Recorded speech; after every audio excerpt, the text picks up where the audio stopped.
আমরা দেখব কোথায়? ও ড্যাশে। তাহলে কতটা সরলো? ও ড্যাশ হয়ে গেল। তাহলে আমি কি এটাকে এরকম লিখতে পারি না? ও ড্যাশকে আমি কি লিখতে পারি? O A minus O dash A. Clear? পরের line d is equal to, এখান থেকে যদি আমি OA কে কমন নিই, আমি মুছে দিয়েছি এক্ষুনি রে, যাই হোক তোমরা ভিডিওতে ফরওয়ার্ড করে দেখবে, ব্যাকে গিয়ে দেখবে। OA কে কমন নিলে 1 minus O dash A by OA। Clear?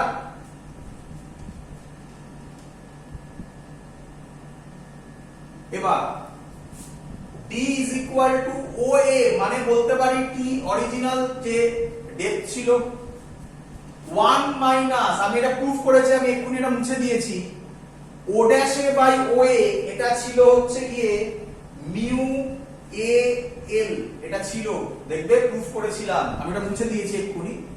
তাহলে এটা হলো ফর্মুলা। কেউ কেউ এটাকে আবার ঘুরিয়ে এইভাবে লেখে, আশা করব সবাই বুঝতে পারবে। এটা মুছে দিই।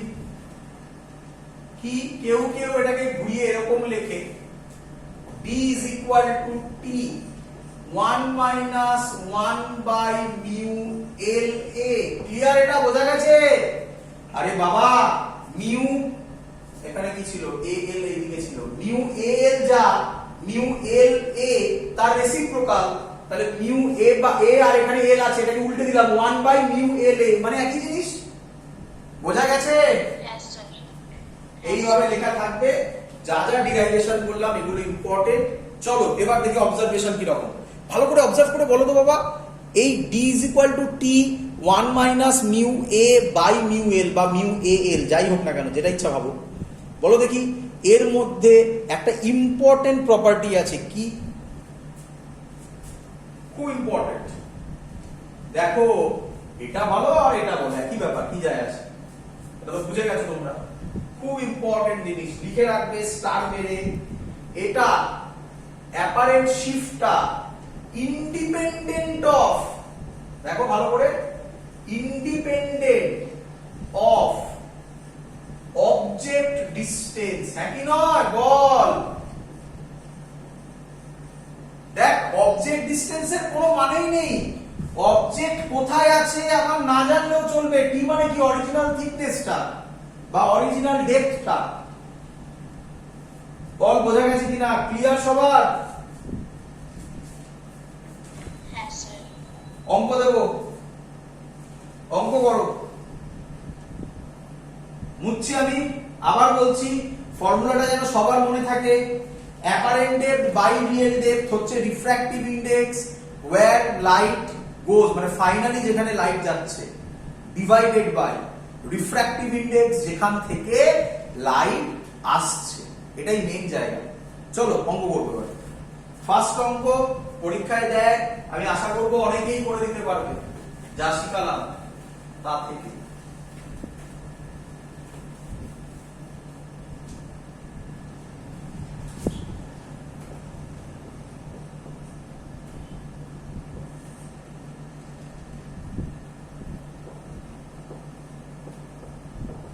জল আছে, এখানে একটা মাছ আছে,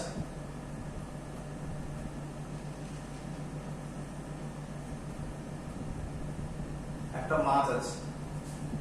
মাছটা এখান থেকে 24 সেন্টিমিটার নিচে আছে। এর রিফ্র্যাক্টিভ ইনডেক্স বলে দিয়েছে 4/3। এটা এয়ার। এখানে একটা বার্ড আছে, বার্ডটা 36 সেন্টিমিটার ডিস্টেন্সে আছে। ফার্স্ট কোশ্চেন, কোশ্চেন ক্লিয়ার সবার? ফার্স্ট কোশ্চেন, ফাইন্ড দা, এটাকে কিন্তু ঘোরাবো আমি, find the apparent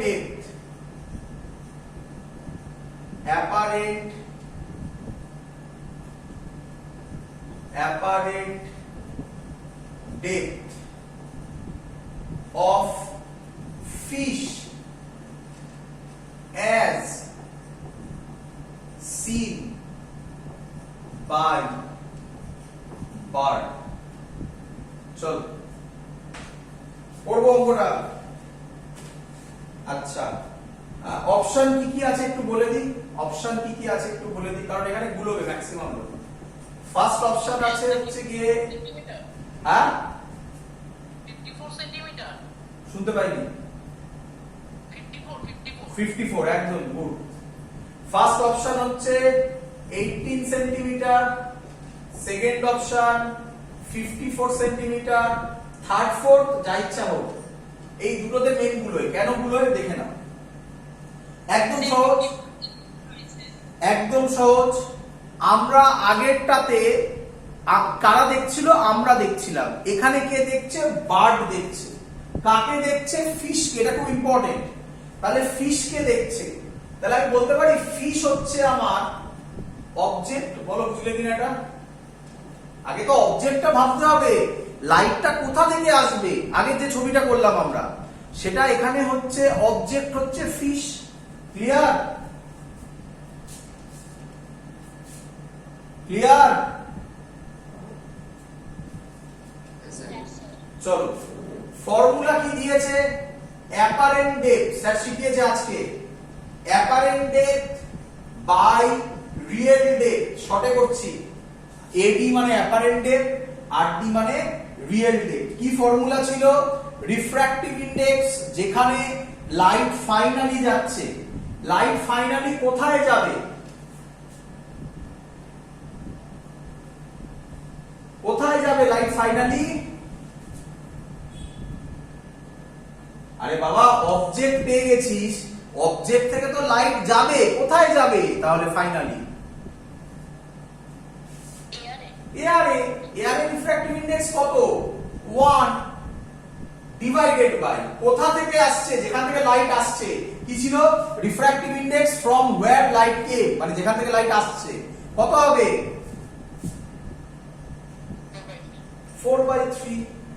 আচ্ছা, তা বাবা রিয়েল ডেপথ, এই ফিশটার রিয়েল ডেপথ কত ছিল,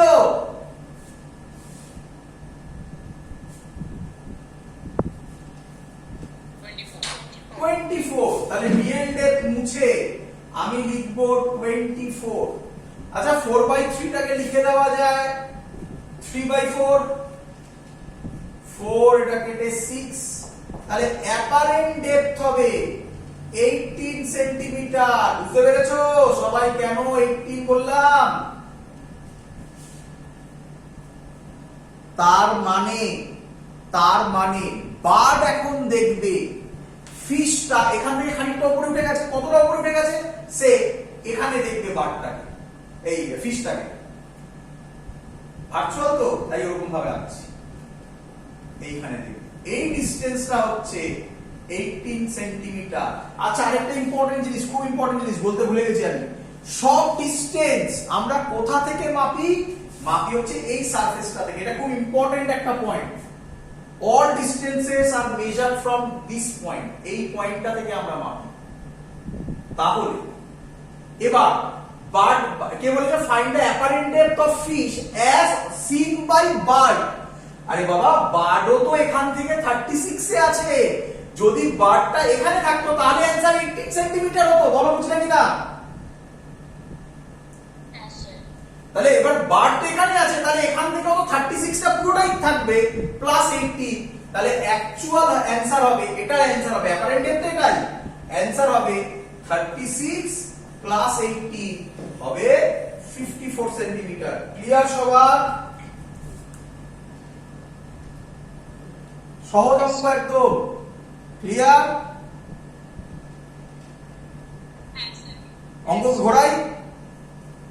এবার কি অ্যানসার দেবে, এবার কি অ্যানসার দেবে, find the apparent depth of, মুছে দিলাম, সেম অঙ্ক, ফাইন্ড the apparent depth তা বলবো না, apparent height of bird as observed by fish। এবার কে বলবে অ্যানসার কি হবে?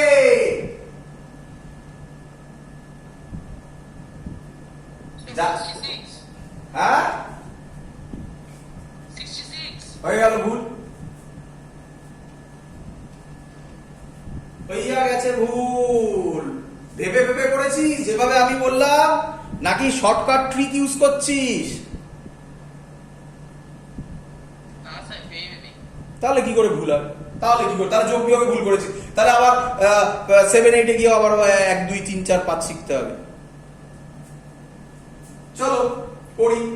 আচ্ছা, স্যার বলেছে find the apparent height of bird as observed by fish. বলো কে এবারে অবজেক্ট?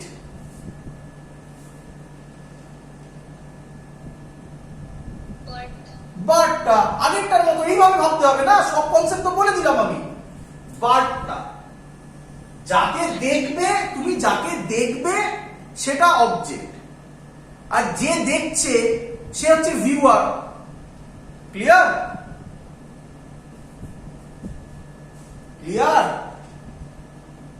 স্যার হ্যাঁ স্যার, এবার বলো, আমি পড়ে নি অঙ্কটা, তারপর তোর কথা শুনছি।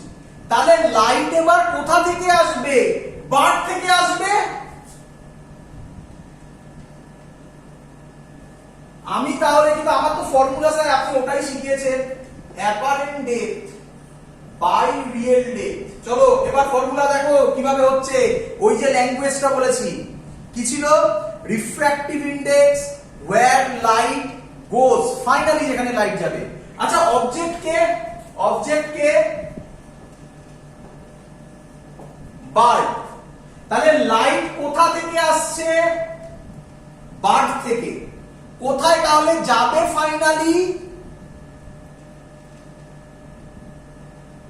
water, ওয়াটার বলো না, বলো 4/3 তে। 4/3 তে বাই কি ছিল?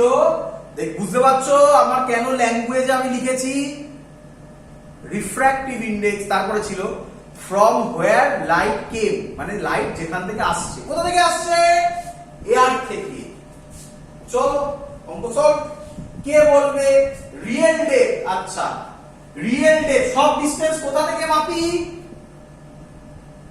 surface, সারফেস থেকে। তাহলে কে বলবে রিয়েল ডেপথ কত? 36 ভেরি গুড, 36। তো হয়ে গেল। এটাকে লিখতে পারি 4/3 3। তাহলে অ্যাপারেন্ট ডেপথ কত হচ্ছে? 72 48, এখনো 48। এবার 48 হলে তার অপশনে 48 টা একটা থাকবে। এবারে 48 এর সাথে আরো কি অ্যাড হবে? 24 অ্যাজ অবজার্ভড বাই ফিশ বলা আছে না, তাহলে ফিশ কি দেখবে? 48 প্লাস 24 কত হয়? বল বাবা, আগে যে বলেছিলিস সে কোথায় ভুল করেছিলিস? কোথাও যোগ বিয়োগই ভুল করেছিস, আর তো কিছু করিসনি নাকি? না 18 দিকে দিয়েছিলাম 48 প্লাস 80 আগের অঙ্কটা ভেবে। আচ্ছা চলো, এখান থেকে এই টাইপের অঙ্কই থাকবে, আর কিছু এখান থেকে করার দরকার নেই।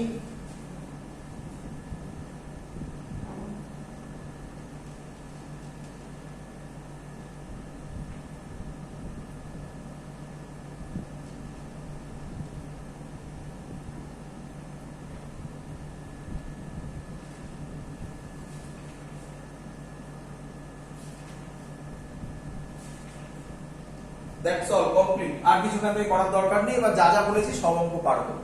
এবার হেডিং দাও ক্রিটিক্যাল অ্যাঙ্গেল। চলো হেডিং দাও critical angle and total internal reflection. Critical angle and total internal reflection. চলো, আচ্ছা অঙ্কের আইডিয়া ক্লিয়ার সবার? হ্যাঁ স্যার, চলো ক্রিটিক্যাল অ্যাঙ্গেল এন্ড কি বললাম ক্রিটিক্যাল অ্যাঙ্গেলকে কেউ কেউ আইসি করে, আমি সি করলাম, critical angle and total internal reflection. শর্টে এটাকে বলা হয় TIR, total internal reflection. Clear সবার? Yes, sir. বোঝাই সহজ জিনিস, একদম সহজ জিনিস। চলো একটু অঙ্কগুলোকে ধরবে, কনসেপ্টগুলোকে ধরবে। দেখো তোমরা আগেও রিয়েল ডেপথ অ্যাপারেন্ট ডেপথ জানতে, বাট ভিউটা কি হলো? নাম্বার 1 ভিউ, ফর্মুলাটা মনে রাখবো, apparent depth by real depth, light যেখানে যাচ্ছে তার refractive index divided by light যেখান থেকে আসছে তার রিফ্র্যাক্টিভ ইনডেক্স। এটা নাম্বার 1 পয়েন্ট। নাম্বার 2 পয়েন্ট, যখন অঙ্ক দেবে আগে দেখে নিতে হবে অবজেক্ট কে। দেখলে আমি ওটা ঘোরালাম, টুইস্ট করলাম ওটাকে। নাম্বার 3 পয়েন্ট, আরেকটা ভুল যেটা লোকে করে, সব ডিসটেন্স কোথা থেকে মাপি? সারফেস থেকে। এবার দেখতে হবে অবজেক্ট কি সারফেসের উপরেই আছে না আর একটু এগিয়ে আছে, সেটা অ্যাড করতে হবে প্লাস মাইনাস। এই তিনটে কনসেপ্ট করলেই হয়ে যায়। এই তিনটেকে তোমরা এত ভালোভাবে আগে 9 10 এ করোনি, বাকি সবই করেছো। টোটাল ইন্টারনাল রিফ্লেকশন, ক্রিটিক্যাল অ্যাঙ্গেলও তাই, সবই তোমরা জানো। কিন্তু অঙ্ক গেলে, অঙ্ক দিলে তখন আটকাও, তার কারণ বেসিক জায়গাতে একটু প্রবলেম থাকে, সেটা আমরা ক্লিয়ার করবো। চলো আচ্ছা, একটা ছবি দিয়ে পুরো ক্লিয়ার হয়ে যাবে। দেখো দেখি, এটা হচ্ছে একটা সারফেস, এর নিচের সারফেসটা হচ্ছে ডেন্সার, ডি মানে ডেন্সার, উপরের সারফেস মানে হচ্ছে রিয়ার। ক্লিয়ার সবার? Yes, sir. চলো দেখো, ফিল করতে পারবে তোমরা। আচ্ছা বাবা, যদি এটা অবজেক্ট হয় তাহলে অবজেক্ট থেকে একটা লাইট এরকম চলে গেল। আচ্ছা, এই যে লাইটটা গেল, এটা 90 ডিগ্রি ইনসিডেন্ট বলতে পারি? 90 ডিগ্রি বলা ভুল, Yes, sir. মানে অ্যাকচুয়ালি আই কিন্তু 0। আমি 90 ডিগ্রি মানে বলছি সারফেসের সাথে 90 ডিগ্রি ইনসিডেন্ট, মানে নরমাল বরাবর পড়েছে। নরমাল বরাবর পড়লে লাইটের কোনো বেন্ড Why not? হয় না। এবার এখান থেকে একটা লাইট এরকম পড়লো, আমি এক একটা ফেনোমেনা একটা ছবি দিয়ে বুঝিয়ে দেব। আমি বলতে পারি এই অ্যাঙ্গেলটা হচ্ছে আই। লাইট তাহলে কে বলবে কোন দিকে বেন্ড করবে? Away from normal. Away from normal. এই কোনো ডাউট? চলো এখান থেকে আরেকটা লাইট, ভাবো ভাবো, এগুলো একটা কেস। এটা কেস 1, এটা কেস 1, এটা কেস 2, এবার কেস 3 আসছে। বুঝতে পারছো তো? আচ্ছা, এটা তুমি ফিল করতে পারছো যে এই অ্যাঙ্গেলটা গ্রেটার দেন আই? এটা ফিল করতে পারছো?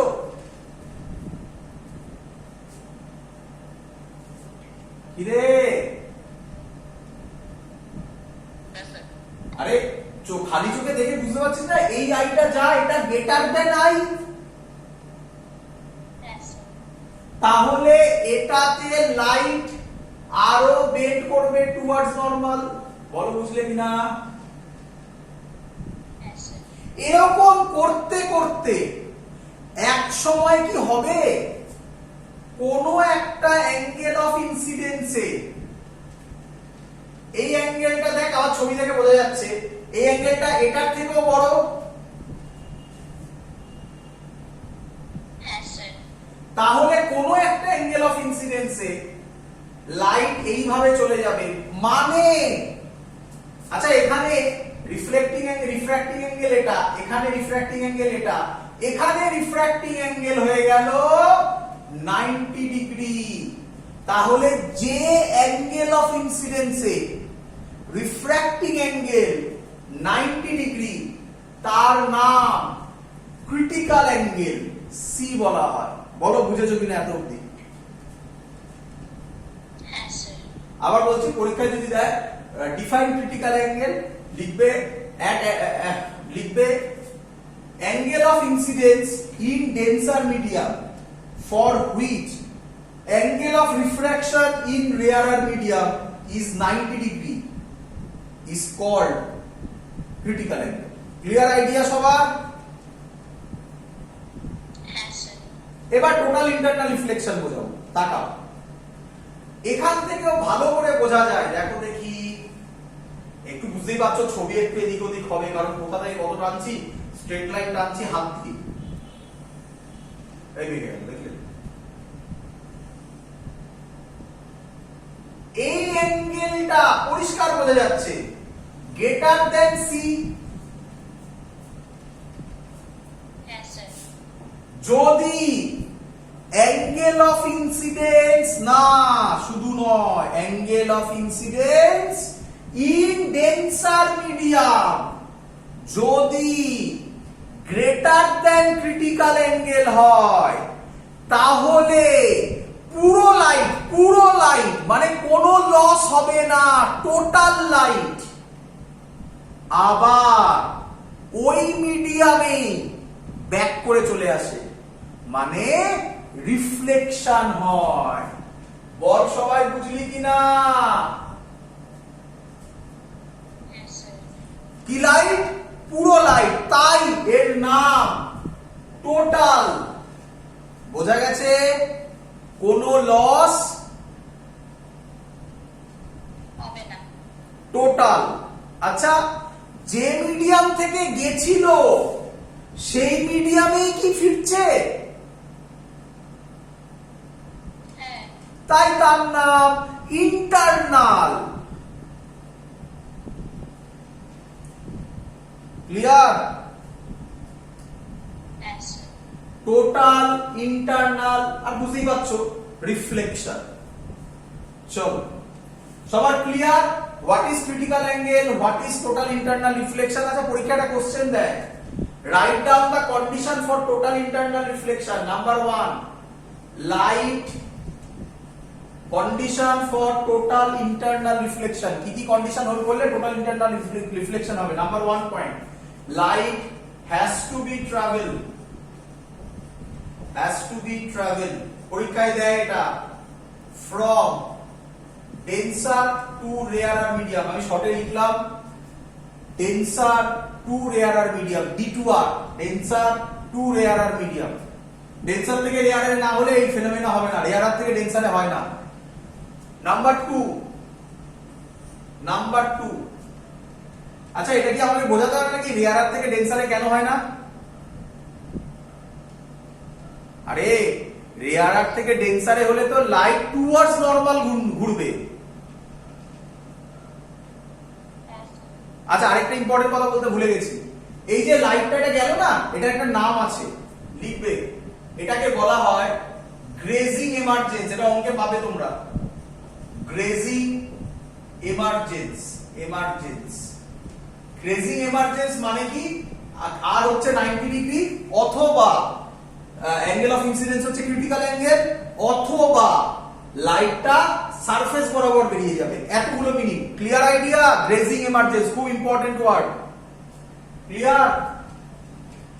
হ্যাঁ sir.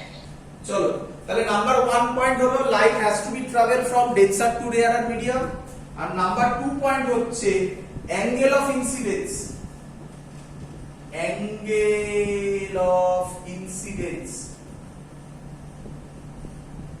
in denser medium, in D medium মানে denser medium, has to be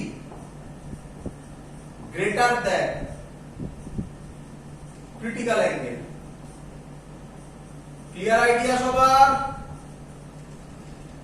হ্যাঁ স্যার। চলো কোশ্চেন হচ্ছে স্যার ক্রিটিক্যাল অ্যাঙ্গেলের ফর্মুলা বলুন।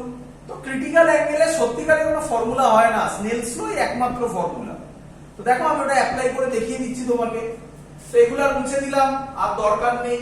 এই পয়েন্টটাও মুছে দিলাম, টোটাল ইন্টারনাল রিফ্লেকশন শিখে গেছি, এটা দরকার নেই, এগুলোও দরকার নেই। বলো বুঝলে কিনা সবাই? শুধু দরকার ক্রিটিক্যাল অ্যাঙ্গেলের গল্পটা, এই ছবিটা। যদিও কিছু করার নেই, তোমার দেখে মনে হচ্ছে এত বড় লাগছে কেন, আরে যেটা ছিল সেটা মুছে দিলাম তো তাই। আচ্ছা বলো, এটা ডেন্সার মিডিয়াম, এটা রেয়ারার মিডিয়াম। আমি ধরে নিচ্ছি, আচ্ছা ডেন্সার রেয়ারার দিয়ে করবো প্রথমে। চলো, কে আমায় বলবে স্নেলস ল অ্যাপ্লাই করো at point A. Sine i, i এর জায়গায় লিখবো সি। ক্লিয়ার? হ্যাঁ sir. By sine r, r এর জায়গায় লিখবো 90 ইজ ইকুয়াল টু যে মিডিয়ামে লাইট আছে, যে মিডিয়াম মানে এখানে, এটাই ফার্স্ট মিডিয়াম, এটাই হচ্ছে সেই মিডিয়ামটা, তাহলে mu R by mu D. ক্লিয়ার? আবার ওই একই কথা, তোমরা ওইভাবেই পড়বে, mu R by mu D, নয়তো কিন্তু আবার গুলোবে, বারবার বলছি। তোমরা 9 10 এ কি করেছিলে দেখে নাও, sin 90 ভ্যালু 1, তোমরা 9 10 এ করেছিলে sin c is equal to mu R, generally 1 হয় কারণ এটা এআর হয়, তাহলে এটা 1 করে দিয়েছে, আর ডি এর রিফ্র্যাক্টিভ ইনডেক্স মিউ বলো। দেখো তোমরা 9 10 এ এটা করেছিলে, এটা স্পেশাল কেস কিন্তু আমি আবার বলছি, মনে রাখো sin 90 তো 1, এটা লিখে লাভ নেই, তোমরা মনে রাখো এই ফর্মুলাটা, এটা করতে পারো কিন্তু এটা বেশি জেনারেল, অনেক বেশি জেনারেল। Clear idea? হ্যাঁ স্যার। আজকে এত অবধি রাখলাম, পরের দিন এর অ্যাপ্লিকেশন শুরু করব এখান থেকে, তাহলে বাকিটা হয়ে যাবে, সহজ জিনিস, এমন কিছু কঠিন নয়, পরের দিন এখান থেকে শুরু করব। দ্যাটস অল, থাকলো। আচ্ছা, পরীক্ষার শিডিউল বলে দিয়েছি বারুইপুরে, আর রানীকুটিতে আমি আজকালের মধ্যে রানীকুটির আমি শিডিউলটা করে দিচ্ছি, বৃহস্পতিবারের মধ্যে জানিয়ে দেবো রানীকুটিতে কবে কবে পরীক্ষা হবে, শিডিউল করে দেওয়ার পর তোমরা এসে পরীক্ষা দিয়ে যাবে।